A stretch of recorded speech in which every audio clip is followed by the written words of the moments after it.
Delhi. Matthew Dellavedova. The one true point guard. Defensive awareness rating of 99 on NBA 2K20. NBA championship with the Cleveland Cavaliers.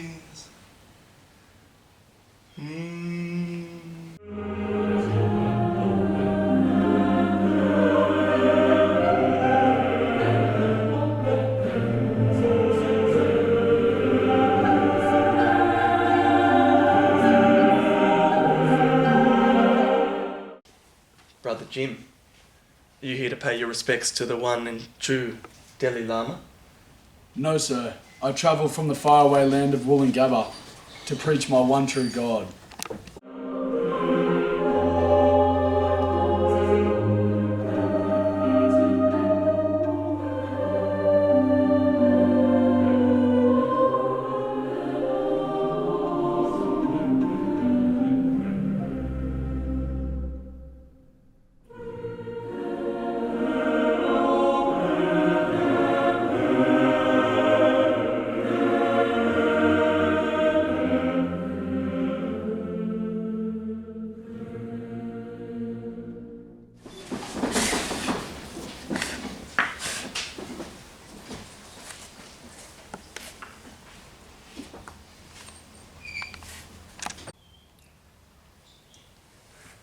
Welcome to the Church of Faganism. Forgive me, Delhi, for I have sinned.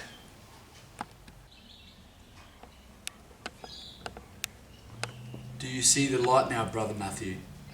I do, Brother Jim. As said in Gospel, Christopher, verse 7 through 14, we are the pride of Brisbane Town.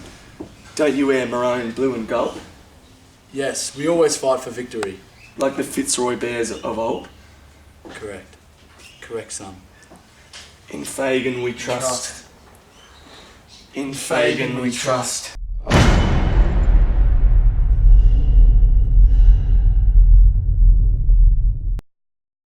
Hey guys, welcome back to another fantastic episode of Opinions from the Sideline Potty, mate. We're back. We are back.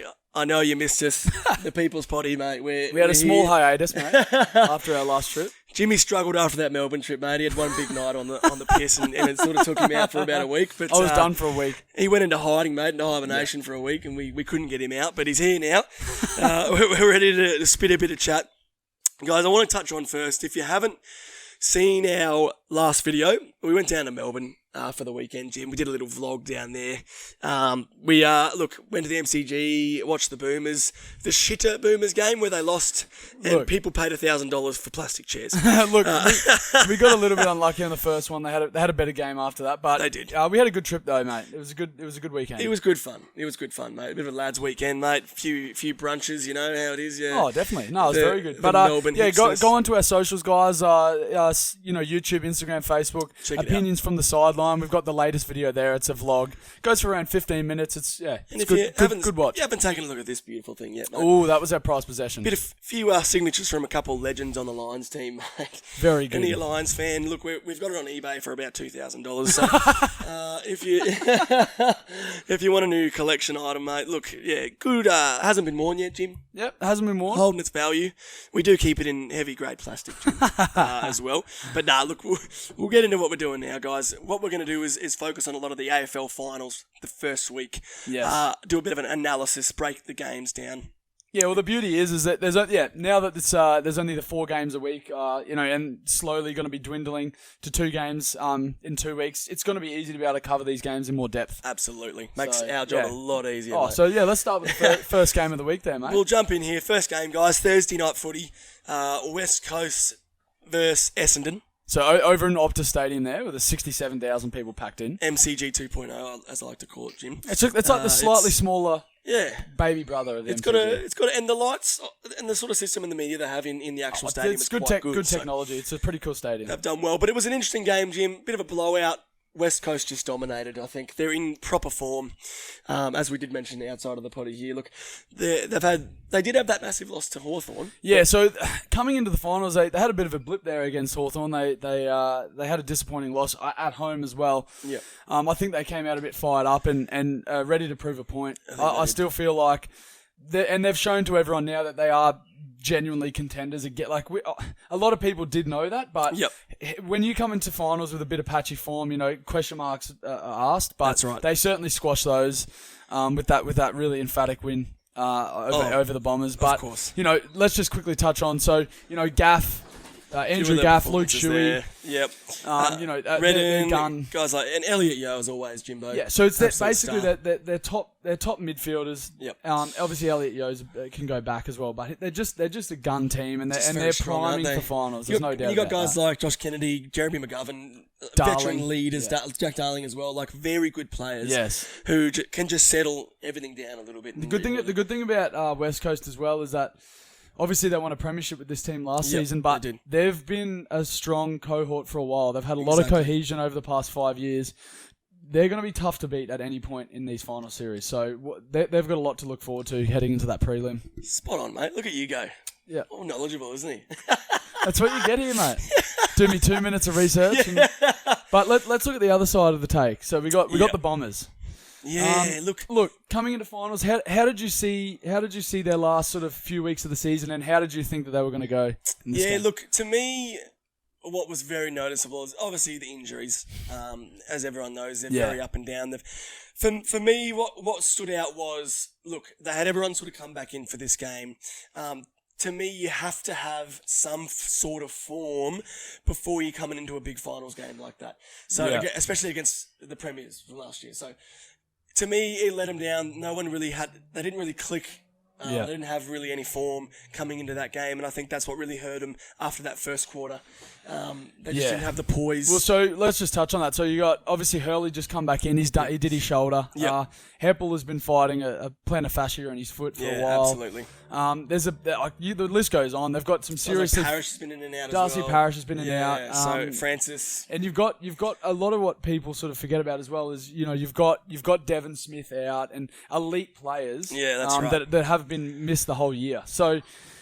Look, it's disappointing for them. I feel like with these injuries, they did limp into the final, but it's not the be all and end all now, because I feel like they've got enough talent and they've got the roster to be able to go again next year. They do, and they were looking quite good this year when they were healthy. So do not fire the coach, as every Essendon supporter wants to know. He got you to the finals. It's certainly not the coach's with an injury-depleted team half the year. What more can you ask? And look, to be fair too, they won 8 of their last 12 with the injuries they had. Exactly. So it's not his fault. It's not his fault. I really hope he doesn't get fired, because that to me would just be a mistake. A waste. You've got a system in place. You've got the players. When healthy, they'll be fine. So that's the end of that one. That's that one. We've got West Coast going now to the next round. So they have the rest this week and wait to see who they play in the exactly, which we will touch on with the next game as well, guys. A Friday night footy. I was probably a bit more excited for this one, Jim. Besides our Lions, of course. Geelong versus Collingwood. Yeah. Low scoring affair. Whoever watched it, Jim watched the second half. He had his ABC show on, so he couldn't miss that on his Friday night, mate. I had ABC Four Corners, so that was a pretty important. I was sitting down watching the Geelong Collingwood game, doing a bit of research as we do here in Opinions on the Sideline, and I get a Snapchat from Jimmy watching the ABC Four Corners, and it's quite important, mate. And what a right back. I'm like, mate, there's a ripper game of footy going. Geelong's down by 60. No, look. So let's touch on that. So what was the final score there, Donnie? So 61-51 to Collingwood. Now, that's not a depiction of what the game was. Collingwood dominated. Now, First of all, one thing I did want to touch on was, I know everyone's a bit up in the air about it, Geelong winning the minor premiership, deserving a home final, having to play at the MCG, running out to booze... when you've earned a home final was just cringeworthy. It's disgraceful. It is. Disgraceful. There's got to be some sort of fairness to it, Jim. I think. I understand it's a business at the end of the day. Yeah, the more bums on seats. That's I know, what they care and about. I understand that, but at the same time, it's a bit stiff for Geelong. Collingwood supporters, to me, are the worst supporters in footy. And you've got probably more than half of them sitting there screaming, and to come out to booze was just at least like. I mean, I'm not exactly sure on how they did it, but at least try and cap the amount of Collingwood members that can purchase tickets. Exactly, and I think that's not what happened because you got Collingwood members who are MCG members. Yes. So it's like they... Yeah, they've got priority anyway. It's just, it was one of those things. It is what it is at the end of the day. But Collingwood sort of came out of the gate early, Jim, in that first half. I know you didn't. Yeah, they jumped him early. I was aware of that. Yeah, so they jumped him early. And Jaden Stevenson, so he's back. We know Collingwood. Collingwood, it's similar in a lot of ways to Essendon with the amount of injuries they've got, but they just seem to get it done. Like Jaden Stevenson misses how many weeks? 12 weeks with the gambling thing, and he comes back like he'd played the last 10 games. Yeah, like he's an elite talent. That kid didn't have a problem gelling with it, and that's what they were worried about, I guess, beforehand, but did not have a problem. Jamie Elliott had another fantastic game. He was really good for him in the forward. So yeah, they were led by, obviously just looking at the stats now, led by Sidebottom, Phillips and Treloar. So their midfield, they've got a very, very strong midfield that led them over the line. Pendlebury's always very good as well. So and obviously what's his name in the ruck there, Grundy as well. Grundy. He's the best rucker in the league. There's no doubt about that. When healthy, they're very good. So they just put it on Geelong early. Geelong sort of scrapped back in that fourth quarter. Collingwood didn't get a point in the fourth quarter. No, they didn't score. So they were very lucky, I think, to still win that by 10. I think they held the pressure on, kept Geelong to 51 points. It gives. Okay, so that's Collingwood. So they then move forward to their prelim. They do. So currently we've got West Coast in one prelim, Collingwood in the other. Let's talk about the Cats now. So they've got to drop down and play an elimination final. I don't think West Coast are in the pre. I think Collingwood goes. Oh, hang on. Sorry. Collingwood goes to the prelim. Collingwood prelim. Yeah. Let Richmond me stop you. prelim. Sorry. Now Richmond are in the prelim, of course, so, as you guys would know now. Yeah. So now that's all done and dusted. Yeah, West Coast move into that next final. Yes, the initial semi-final. Yes. But look, that was a big game from Collingwood to go straight into the prelim, and they definitely earned that the way they played. That leads us on to another interesting game. GWS Western Bulldogs didn't go the way I thought at all. No, it didn't. The form that Western Bulldogs have been in at the moment, I thought that was a shoo-in, and especially how up and down GWS has been. But they did get guys come back like Toby Green and stuff for this game. So very good players. Toby Green's an absolute gun. Lockie Whitfield is, for me, he's the guy. I mean, obviously they've lost Shield last year. They've lost a bit of midfield elite talent, but Lockie Whitfield, they had, obviously, the way they've come into the league, being a new club, they were awarded a lot of first-round draft picks. Yeah, of course. So the depth that they have in their young talent is still more than any club. Yeah, exactly right. They've still, because obviously Cornelio's out. They lost Shield. That's like, if you take players. two best midfielders out of any club, that would really smash them. But you've got Tim Taranto, Josh Kelly. They dominated it. Even Cameron in there with 25 disposals, 70 hits. They did dominate. Yeah. And I think if you look at the team stats as well, in there, they dominated every category. Not dominated, but they won every category except for contested marks. So you're not gonna win a game if you can't at least sort of arrest. The funny thing is, as well, Jim, at halftime it was similar to the Lions Richmond, where it was 10 points. Yeah, and then in the second half, GWS just punished them. Yeah. So just outclassed them on the day, but they're in there to the next. GWS have earned themselves to the next final. Correct. Obviously not the prelim, but the next final there to play the Lions. Which leads us into our boys. Now we do have a bit of bias here, so I apologise if we do talk a little bit more about this. No, we're not. I will not apologise. No. Mixed feelings on that, Jim. I'll let you sort of think what's your sort of breakdown of the match and how do you think Brisbane sort of went? Well, I feel like the first few minutes, there was a bit of nerves from the boys. Yep. Richmond jumped us with a couple of goals early, but from there, basically through to at least half time anyway, we dominated field possession, play, everything. Contested possession, clearance. Contested marks, pack marks. We pretty much all around the ground were all over them. It was the fact that we couldn't kick a goddamn goal. And that's the thing. Like, they're a young team. Guys like Daniel McStay, Rayner was missing some easy ones. Eric Hipwood. And then it started sort of filtering to everyone else. Charlie Cameron was missing goals. Yeah, very unlike him. You can't expect to win a final against a quality team like Richmond unless you got to. You have to execute more goals than you miss. Like we went into halftime 4 goals, 10 behind. I know. From relatively straightforward set shots. Like, and that's the thing with. Because we are a better contested possession team than them, we win more clearance than them. Yep. You cannot afford to miss goals and let them reset from their back line. Yeah, that's right. We would love to kick the goal, and everyone wants to kick goals, but even if you can kick 20% more goals, it's like not much, but if you can then reset back to the middle for a bounce. Yep. That's where we win more clearances we lose. We're winning more clearances so and contested possessions. It's the fact that we weren't executing and we allowed Richmond to then just rebound from their back 50. That's where they're good. So what are you going to say to all the Lions fans to settle us down a little bit, with everyone sort of very disappointed with the result, who probably aren't looking at the statistics and stuff that? What do you say to those fans? I would say we need to. You need to understand that. We got blown away from cheap out the back goals because we missed our opportunity to kick goals. It's not that we're not good enough to compete in the midfield. And yeah, Dusty, fantastic game. He's an elite player. 6 goals, yeah. But very he good. kicked 6 goals, and that's really, really good. Yeah. We know what he's capable of doing. But other than that, their midfielders weren't very good. They didn't do anything spectacular. We won a lot of those statistic lines. We beat, as I said before, we dominated pretty much every team statistic on the field except kicking straight in front of goal. We execute that. You put scoreboard pressure back on them, and it's a completely different game. It's a different game.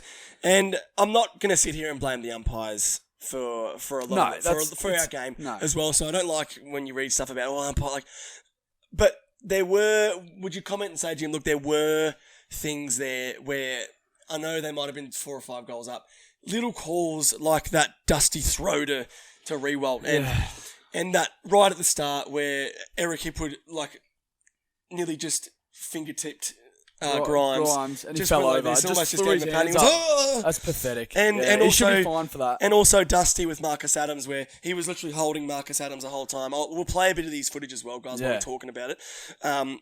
He's literally holding Marcus Adams, and then at the last second as the ball's coming he just falls over. Back like this. It's pathetic. To get a free kick. It's and really it pathetic. Ruins the game to me. It was just very shit to watch. Look, smart veteran players will say that as well. Yeah. Give credit where credit's due, but at the same time, to me, that's just shit. Let's just play footy, it's mate. Soft, yeah. It's soft. So look, for all our Lions fans out there, Jim. Let's go back to that question. Yes. What do you say to all we dominated, as I said, we dominated most things. Yeah, they just capitalised by being a little bit smarter, knowing that we were missing goals. They're like, okay, we're going to make these guys pay for that. Yep. But I'm honestly not too worried, man. We had a shocking period of about 10 minutes where we missed 6 goals where I could have kicked them, no disrespect. They were right in front of goal. It was just nerves. The nerves got to them in front of goal. So from there, I feel like they calm down next week. GWS come up here. We correct our accuracy in front of goal, and there'll be no issues at all. And that'll be the difference. Whoever was at the Gabba, look, there was a bit of wind around. It was very windy. Probably the windiest I've seen it ever at the Gabba since I've been there. So, look, that has some effect, but you've also got to learn. Yeah. After the first 5 kicks, they'll learn from that. But they will. So let's calm it down. Next week's going to be a different story. If we win those statistical categories like your disposals, inside 50s, clearances, contested possessions, we win all that like we were, play well out of the middle, it's going to be a different story because we're not going to kick like that again. No. If we break down the behinds, the only thing that let us down was this. So 8 goals, 17 behinds. 17 behinds. Jesus, that's pathetic. 17 behinds. Richmond. And the thing is too, we dominated inside 50. Yeah, that's what I mean. Scoring shots. So it's just there's a lot of people on social media saying, pathetic effort from the boys, got outplayed. No, really we didn't get outplayed at all. We actually outplayed them, but we just didn't finish in front of goal. And these young kids, these 21-year-old kids,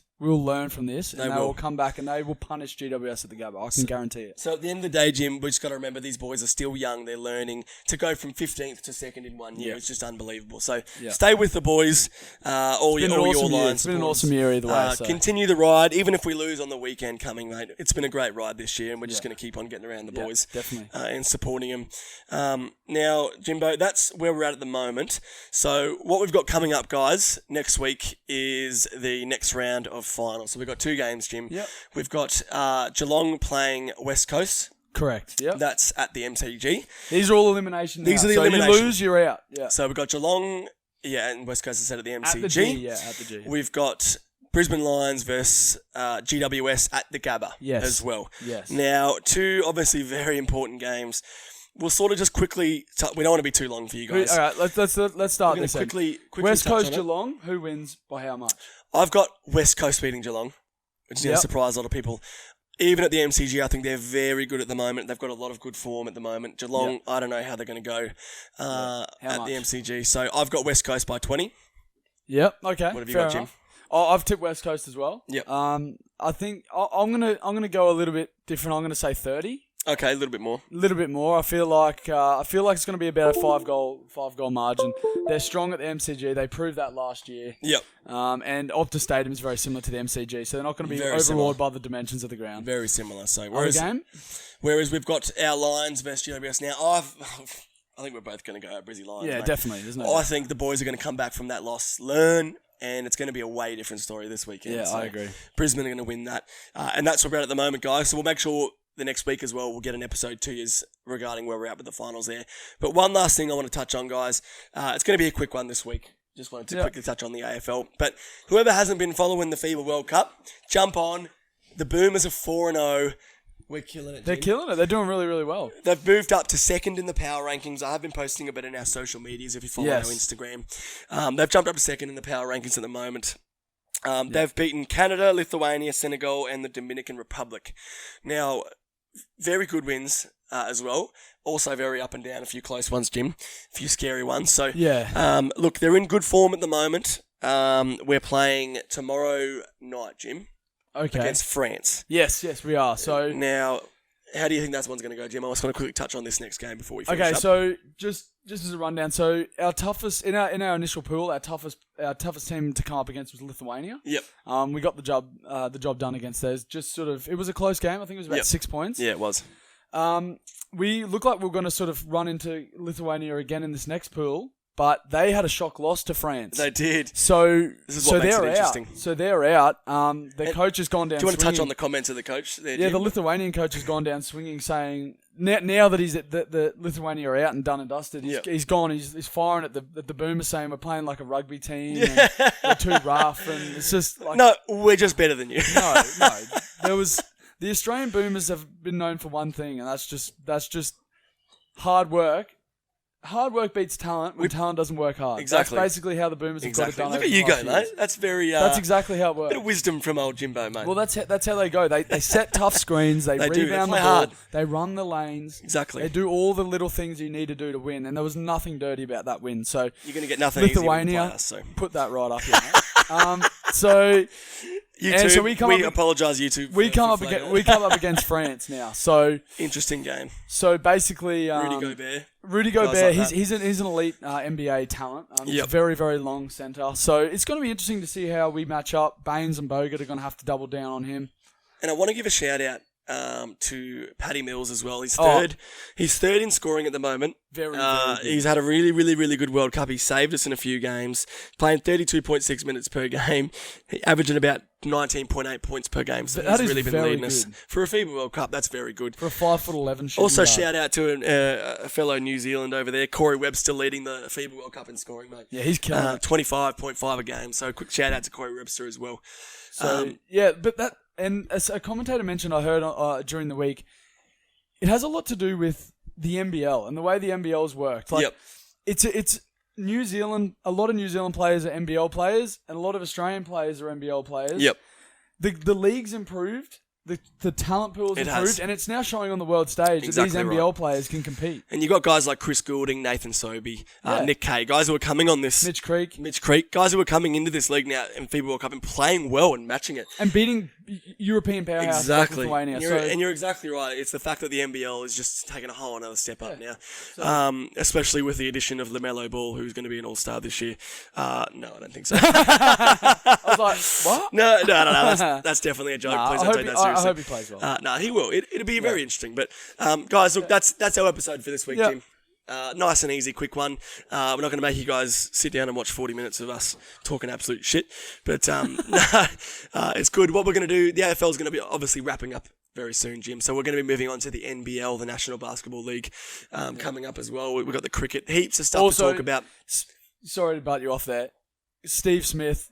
Massive shout out to Steve Smith. Yes. He is absolutely killing it. Another double century. You know, he's basically carrying Australia on his back. He's an absolutely unreal batsman, and we're very, very lucky to have him on our team, mate. Very good, mate. Yeah, I thought you'd sneak that one in there at the end there. Good on you, mate. Very good. But, yeah, guys, make sure to jump on as well. If you want to stay up to date with a heap of the Aussie sporting world and the NBA, jump onto our Instagram page, Facebook page, all that jazz. We're going to be throwing this one on Spotify as well. We didn't get the last one up, but this one will be up on Spotify, so make sure to jump on and have a listen through there as well. Like and subscribe on YouTube for sure. Like and subscribe on YouTube. There will be a giveaway very soon, so make sure that you watch out for that. Get amongst it, and win a prize. But thanks again, guys. Appreciate all the support. Have a ripper one. Cheers, guys.